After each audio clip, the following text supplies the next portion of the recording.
Good evening. You're welcome to the Irish side of the moon. My name is Gabriel Logue, and it is my great pleasure to introduce Dr. Marc Seifer. Marc is a handwriting expert, a researcher, teaches psychology, has written numerous books, fiction and non-fiction, and is considered an expert on the life of possibly one of the most gifted human beings of the last century, inventor Nikola Tesla. Marc, how are you doing? Good. Good. It is so good to have you on the show. And what a great name for a handwriting expert, Seifer. I suppose you get that a lot. I suppose you get that a lot. Marc, before we get into Tesla, I just want to ask you what I ask everybody is, what led you to the path that you are currently on right now? You mean in terms of Tesla or just in general? In general, because you cover a lot of stuff. Now, I know we're focusing on Tesla for this show, but you seem to cover the whole gambit. Consciousness and everything that comes with it. Did you have an extraordinary childhood? Did you have a meeting with people that inspired you? What exactly led you to do what you do? I think it really got back to graduate school. I had graduated college. I wasn't very interested in. I just wasn't interested in parapsychology. I was interested in psychology. And once I got to the University of Chicago, I started to study Sigmund Freud's theories with Bruno Bettelheim. And Bettelheim's teacher was Sigmund Freud, so that was as close to the master as you could get. Okay. And I then took a course on Carl Jung and the idea of the collective unconscious.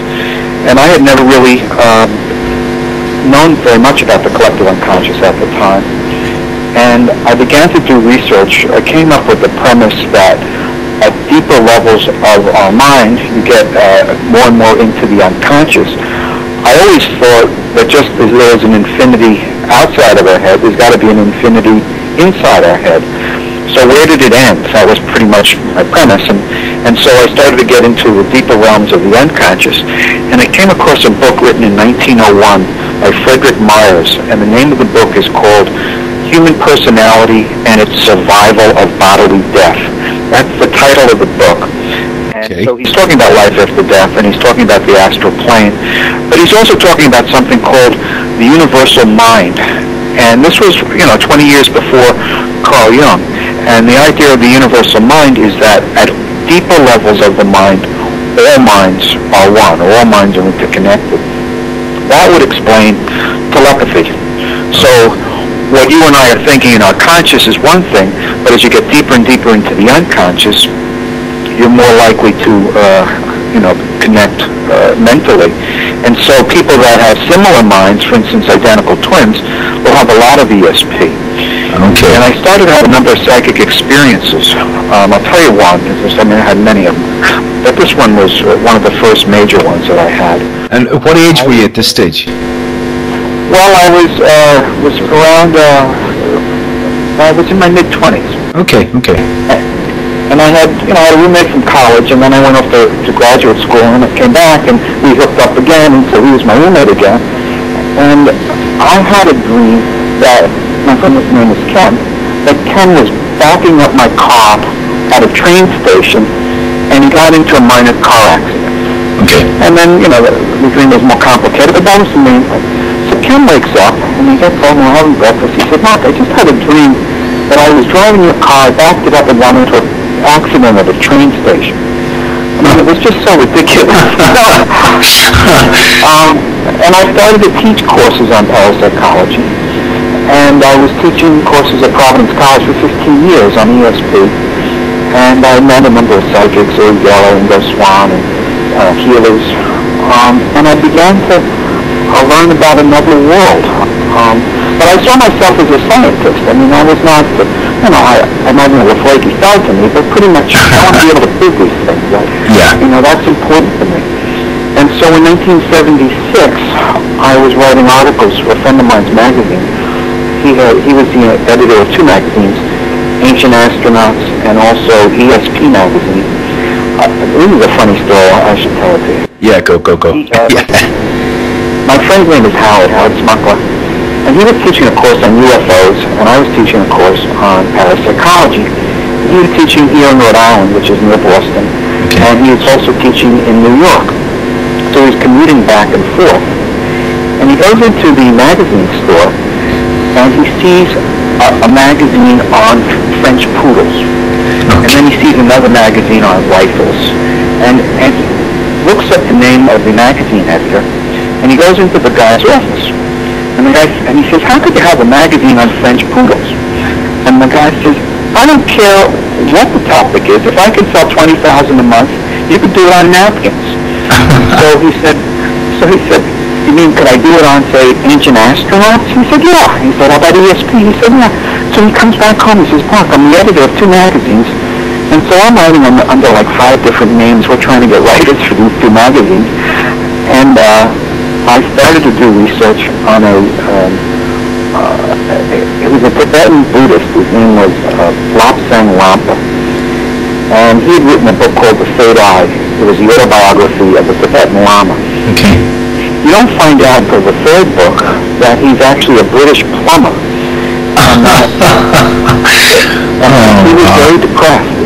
He was very depressed during World War II, and he basically wanted to die. And the real Lobsang Lampa needed a body because his physical body was dying.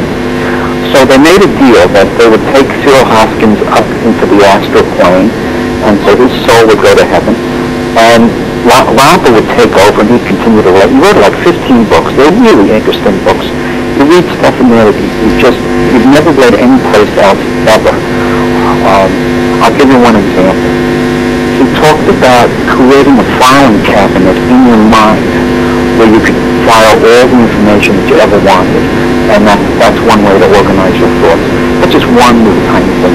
Okay. Amazing book.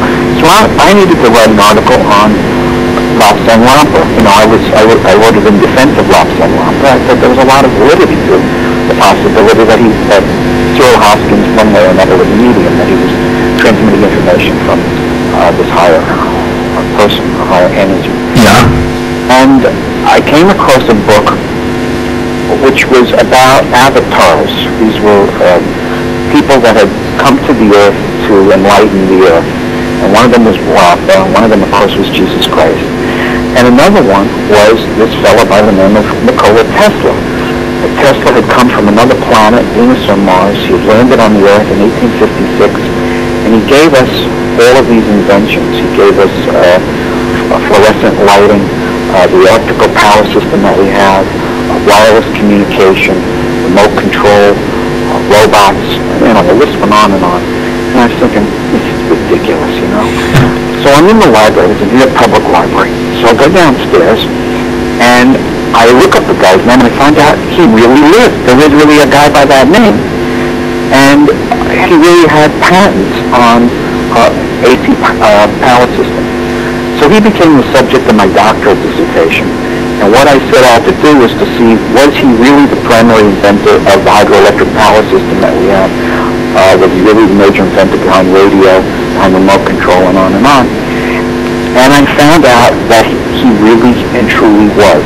He actually existed, really and truly was. So what I loved about this story, because you know the realm of parapsychology, that's what I said, the moon, that whole lot of idea. It's hard to pin a lot of stuff down, but I have patents, and it was very provable that he really did do all these things. So I had a concrete basis, and that's what led to the book Wizard, and that's what led to my interest in parapsychology and that whole field. Wow, what a great story. Well, that answers that question for me. And you talked about your doctoral dissertation on Tesla. Something like 700 pages, is that correct? It was like a massive tome of work. My doctoral mentor, his name is Stanley Krippner. He is probably the world's leading parapsychologist. He's a dream researcher, and he's a brilliant man. He's written 300 or 400 articles. He's written or edited 25 and 30 books.